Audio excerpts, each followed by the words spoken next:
నమస్తే రమగారు. నమస్తే జయ. రమగారు, ఏదైనా ఒక మంచి కథ చెప్తారా? అపూర్వ ఘటన సంగతి చెప్తాం. ఓకే.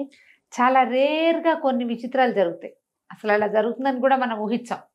మనకు కూడా జీవితంలో ఎప్పుడైనా మన చుట్టాల్లో పక్కాలో ఎక్కడో తారసపడుతుంటుంది. ఓ పెద్ద వ్యాను ఒక బండి కుర్రాన్ని గుద్దేస్తుంది.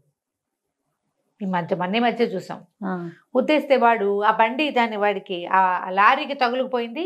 వాడు ఎట్టా లేచి లారీ బంపర్ మీదకి చేరిపోయాడో తెలియదు. ఆ బంపర్ మీద నిలబడి ఆడ ఆపు ఆపు ఆపు అని అరుస్తుంటే 2 కిలోమీటర్లు తీసుకుపోయాట ఆ లారీ. అవును, వాడికి ఏమవలా, వాడు బతికిపోయాడు. అపూర్వ ఘటనలు కదా, ఎక్కడా జరగనివి. ఓ బండి ఎవరినో పెద్ద బండి గుద్దేస్తుంది. ఒక లారీ వాడిని గుద్దేస్తుంది. లారీ బండిని తోసుకుంటూ వెళ్ళిపోతుంది. వాడు ఆ లారీ కింద నుంచి లేచి నిలబడి కనపడతాడు. అన్ఎక్స్పెక్టెడ్ గా మాకు తెలిసిన వాళ్ళు ఒకళ్ళకి యాక్సిడెంట్ అయింది. ఆటో గుద్దేసి, ఆటోని టెంపో లాంటిది ట్రక్ లాంటిది గుద్దేసింది. ఆడాళ్ళు ఇద్దరు ఇక్కడ పడిపోయారు. పిల్లాడు వెళ్ళి వాళ్ళ దగ్గర ఉన్న పిల్లవాడు వెళ్ళి రాళ్ల కుప్ప మీద పడ్డాడు. జయ, ఈ గులకరాళ్ళు ఉంటాయి చూడు, చిప్స్ రోడ్లు వేసేటప్పుడు వాడతారు, ఆ రాళ్ల మీద పడ్డాడు. ఏమీ అవలేదు జయ వాడికి. అస్సలు ఎంత వింతగా చెప్పుకుంటే వాళ్ళము ఎన్నాళ్ళు. ఆ తల్లి మేనత్త ఇద్దరు ఇతలు పడిపోయారు. తల్లి స్పృహ తప్పిపోయింది. మేనత్తకి ఏదో మోచేతులు అవి కొట్టుకుపోయినాయి. ఆటో దొర్లిపోయింది. ఇందులో నుంచి ఎగిరెళ్ళి ఆ చిప్స్ మీద పడ్డ పిల్లాడికి మాత్రం ఏమీ అవల.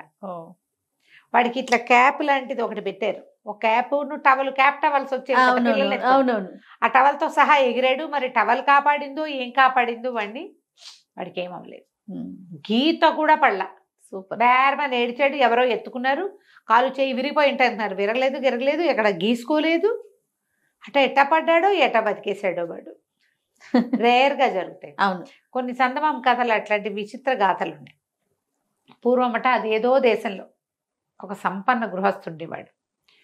భార్య అంటే పంచ ప్రాణాలట. చాలా ప్రేమగా ఉండేవాడు. ఒక 5-6 సంతానం, ఒక 25-30 మంది పనివాళ్ళు, పెద్ద మేడ, పెద్ద వ్యాపారం, గందరగోళంగా బోల్డని ఉండేది. అయితే ఒక 38-39 సంవత్సరాలు వచ్చాక భార్య ఒకనాడు పెద్ద కేక పెట్టి గిలగిలా తనుకుని కాళ్ళు చేతులు కొట్టుకుని బిర్ర బిగిసిపోయి అయిపోయింది. విచిత్రమైన జబ్బు. ఒళ్ళు చల్లబడిపోయింది, శ్వాస ఆగిపోయింది. మొహంలో ప్రేతకళ రాల, మొహం కళగానే ఉంది, కానీ మనిషి ఇట్లా బిగిసిపోయింది, అయిపోయింది. దాంతో అందరూ వాళ్ళ ఏడ్చారు. పిల్లలు అందరూ దగ్గరే ఉన్నారు. ఆవిడని సమాధి చేశారు. అయితే ఈయన ఏం చేశాడు, ఆవిడ నగలన్నీ తీసేశారు, కానీ ఒక రవ్వల ఉంగరం ఆవిడ వేలికి పెట్టాడు. ఆయన అవన్నీ నగలు తీసేస్తే కాదని పెట్టాడు. పెడితే చుట్టాలు పక్కాలు అందరూ అన్నట్టు, ఎందుకు రవ్వల ఉంగరం పెడతావంటే, నేను నా భార్యకి కాదు భార్యతో ఉండడానికి పెట్టాను, అది ఆమెదే, ఆమె జీవించున్నా మరణించున్నా సరే ఆ ఉంగరం ఇంకా నేను ఎవరికి పెట్టాను ఓకే అని చెప్పేసి మంచి ధగధగలాడే వజ్రాల ఉంగరాన్ని ఆమె డెడ్ బాడీకి తొడిగాడు, భౌతిక దేహానికి. సరే, అక్కడి నుంచి ఏం చేశారు, చక్కగా గౌన్లు వస్త్రాలు ఏవో చేశారు, బాక్స్లో పెట్టేస్తారు కదా, పెట్టేశారు. సమాధిలో దింపుతుండగా ఈ పైనున్న బల్ల కొంచెం జరిగి ఆ దింపడానికి సహాయం చేసే ఒకడి కంట ఈవిడ ఉంగరం పడింది. మామూలుగా నగలు నాణ్యాలు ఉంచరు కదా, తీస్తారు కదా, చూసేసరి కల్లా వాడికి ఆశ పుట్టింది. ఉంగరం కనపడింది. బల్ల పైనున్న మూత సరి చేసేసి శవాన్ని లోపల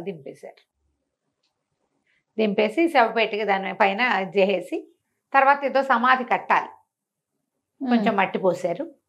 తర్వాత దాని మీద ఏదో కడతామనుకున్నారు. ఆ గొయ్యి అంత పెద్ద గొయ్యి ఏం కాదు, ఒక మాదిరి గొయ్యి. సరే, ఏమైంది, సాయంకాలానికి బాగా రాత్రి అయిపోయేసరికి అలా వీడేం చేశాడు, కొద్దిగా తాగి, శవపేటిక మళ్ళీ తీయాలంటే భయం కాదు, వాడు ఏం చేశాడు, ఆ పైన మట్టి అంతా జరిపి, రేపో ఎల్లుండ పని వాళ్ళు వచ్చి సమాధి కడతారు, దాని మీద పైన బాక్స్ అవి కడతారు కదా, ఆ పూట కుదరల. దాంతో వీడేం చేశాడు, ఆ శవపేటకి జరిపి పై మూత జరిపి ఉంగరం తీద్దామనుకున్నాడు. కానీ ఆ క్షణంలో ఏమైంది, ఎన్నో గంటల నుంచి ఆ బాక్సులో ఉంది ఆవిడ శరీరం. బాక్స్ పై మూత తీసి గాలి కొంచెం తగిలేసరికి స్పృహ వచ్చేసింది ఆవిడకి. ఆవిడ చచ్చిపోలా, అయ్యో అదొక రకమైన వాతం, బిగిసిపోయింది మనిషి, ఊపిరాడడం మొదలుపెట్టింది. అక్కడి నుంచి చెయ్యి, ఆవిడ పడిట చెయ్యి పుచ్చుకుపోయేసరికి చెయ్యి ఇటా కదిలి ఆ శవపేటికి అంచుని పట్టుకుంది. హడిలిపోయాడు. లేచాక వచ్చేసింది అనుకున్నాడు. వాడు కిరిబికిరైపోయి పిచ్చి కేకలు పెట్టి పరిగెత్తేశాడు. ఆవిడ సగానికి ముప్పాతికి తెరుచుకుపోయిన ఆ పేటికి పెట్టెని ఎటాగో తోసి లేచి నిలబడి వెంబట్లేసుకున్నాను నేను. అసలు నేను ఎక్కడున్నాను అని ఆశ్చర్యపోయింది. మెల్లిగా ఎట్టా గొట్ట ఈడ్చుకుంటూ నానా ప్రయత్నం చేసి ఆ గోతులోంచి బయటపడింది. చూస్తే చుట్టూతా అన్నీ తెలుస్తున్నాయి. ఓహో, నన్ను ఇక్కడెక్కడో పాతిపెట్టి చచ్చిపోయాను అనుకున్నారు కాబోలు అని చెప్పి కేక ఇద్దాం అనుకుంది. ఆవిడకి నోటి నుంచి మాటే రావట్లే. ఆవిడకి పుట్టాడు జబ్బు చేసి చచ్చినంత పని అయింది. పైగా ఇన్ని గంటల నుంచి ఎప్పుడో పొద్దున్న జరిగింది. రాత్రి దాకా తిండి తిప్పలు ఏం లేవు. కనీసం అది ఇంట ఉంటుంటే ఏసాలైనా పెట్టేవాళ్ళు, నోరు పగలు తీసి ఏదో ఒక పోసేవాళ్ళు. మీరేముంది పోతా ఏమీ లేదు. ఆవిడ ఎట్టాగొట్ట ఈడ్చుకుంటూ ఆ శరీరాన్ని మోసుకుంటూ మెల్లిగా ఈ సమాధులు అవి కట్టే ప్రాంగణం దాంట్లో నుంచి బయటకు వచ్చి, చెప్పులు లేవు, ఎట్టా గొట్ట మెల్లిగా తమ ఇంటి వైపు దారితీసింది. సాయంత్రం అంతా ఏడ్చారు పిల్లలు. సొమ్మసిల్లి పడి ఉన్నారు. భర్త ఏడుస్తూనే ఉన్నాడు. ఆయన ఇంకా నిద్రపోలే, మేడ మీద ఉన్నాడు. ఈవిడ మెల్లిగా వెళ్ళింది. వెళ్ళి సరే దగ్గరికి వెళ్ళింది. ఇంటి వాకిట్లోకి చేరింది. వాకిలి తలుపు. ఒక పనివాడు ఒకడు పాలు గిన్నెలు పెరుగులు మీగళ్ళు అవి సవరించుకుంటూ తిరుగుతున్నాడు. వాడు ఒక్కరవ తొత్తరపాటు వాడు. కొంచెం వాడు పని చేసుకుంటున్నాడు. ఈవిడేం చేసింది, వెళ్ళి వాకిలి తలుపు కొట్టింది. ఎవరు ఎవరు అన్నాడు. నేనేరా అమ్మగారిని, తలుపు తీరా అంది. అర్థం కాల. అన్నాడు. అమ్మగారిని రా, తలుపు తీరా, మేడంని రా అని చెప్పింది. చెప్పేసరికల్లా వీడేం చేశాడు, మేడం పొద్దున్న చచ్చిపోయింది, ఆవిడని సమాధి చేశారు, అది వాడి బుర్రలోంచి వెళ్ళిపోయింది. బుర్రలోంచి వెళ్ళిపోయింది. తలుపు తీసాడు. తీసాక వాడికి తట్టింది. తలుపు తీసేశాడు. తీసేసి ఆవిడ అటుకేసి అట్టా చూసిన ఆవిడ నీరసంగా చేతులు వేళ్లాడేసుకుని నిస్త్రాణగా నుంచుంది. ఆ గౌను ఒకటి పెద్ద గౌను వేశారు. ఆ గౌను అంతా వేళ్లాడిపోతుంది. వాడు అలా చూసి, అంటే తలుపు తీయాలో వద్దు, అయ్యగారిని అడగాలండి అన్నాడు. వీడు నిర్కాంతపోయింది. నా ఇంటికి నాకు తలుపు తీయాలో వద్దో వాడిని అడుగుతానంటాడా వీడు? ఏమన్నా మాట్లాడదామంటే ఆవిడ సత్తా లేదు. ఏం చెయ్యాలో తెలియలా. అయ్యో, ఈ నా చావుకు వచ్చిందే నా చావు, ఇప్పుడు నా ఇంట్లోకి నేను వెళ్ళాలన్నా పర్మిషన్ కావాలి, ఏం చేస్తుండ్రా దేవుడా అని ఆవిడ నీరసంగా చూస్తుండు. కానీ వాడు చటుక్కి తలపేసేసాడు.